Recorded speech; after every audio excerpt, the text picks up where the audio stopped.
వీళ్ళు హిందూ ఫ్యామిలీని, ఈయన హిందూ సంప్రదాయం ప్రకారం పెళ్లి చేశాడు, వాళ్ళు క్రైస్తవ సంప్రదాయం ప్రకారం మళ్ళీ సెట్ చేసుకున్నాడు. ఇది క్లియర్, అందరికీ తెలిసినటువంటిది.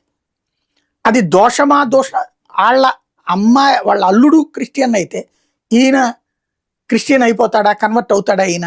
ఇది పాయింట్స్. ఇది రైటా రాంగా అంటే కనుక చర్చ జరగచ్చు. అది నీకు కూతురునే క్రిస్టియన్కి కాకుండా చూసుకోలేకపోయాడు లాంటి ఇవన్నీ ఎవరు మాట్లాడాలి? హిందుత్వ సంఘాలు మాట్లాడాలి. వాళ్ళు కూడా ఇట్లా మాట్లాడరు. ఎందుకంటే నా మతంలోకి ఒక మనిషి క్రిస్టియన్ వస్తుంటే ఏ హిందూ వద్దంటాడండి? గర్వాప్సి అనే కార్యక్రమాలే జరుగుతున్నాయి కదా. ఓ ముస్లిము హిందూ మతంలోకి వస్తానంటే వద్దంటారా? ఏ హిందూ సంఘమైనా ఈ మతాచారాల ప్రకారం పాటిస్తానంటే వద్దంటారా? ఇవి సహజంగా జరగాలని కోరుకుంటాడు హిందూ. కానీ చేస్తున్న వాళ్ళని నిందించి దూషించడం ద్వారా ఏం సాధిద్దాం అనుకుంటున్నాం మనం అంటే రాజకీయ ప్రయోజనం సాధిద్దాం అనుకుంటున్నాం దేవుణ్ణి అడ్డు పెట్టి.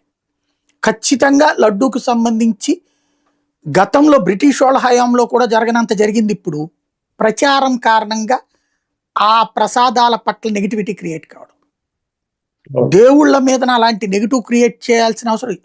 ప్రతి ఒక్క భక్తుడు కూడా దేవుడి దగ్గర అపచారం జరగదనే కోరుకుంటాడు. అపచారం జరిగిన వాడికి వెంటనే శిక్ష పడుతుందని కోరుకుంటాడు. కానీ దేవుడు 5 ఏళ్ల పాటు వెయిట్ చేసి ఎన్నికల్లో ప్రభుత్వాన్ని దించుతారని ఎవడనుకోడు. ధర్మాన్ని నమ్మేటటువంటి వ్యక్తిగా, ఒక హిందువుగా నాకున్న నమ్మకం అది. నేను అక్కడ చూసిన వాడిగా నాకున్న నమ్మకం అది. అందుకని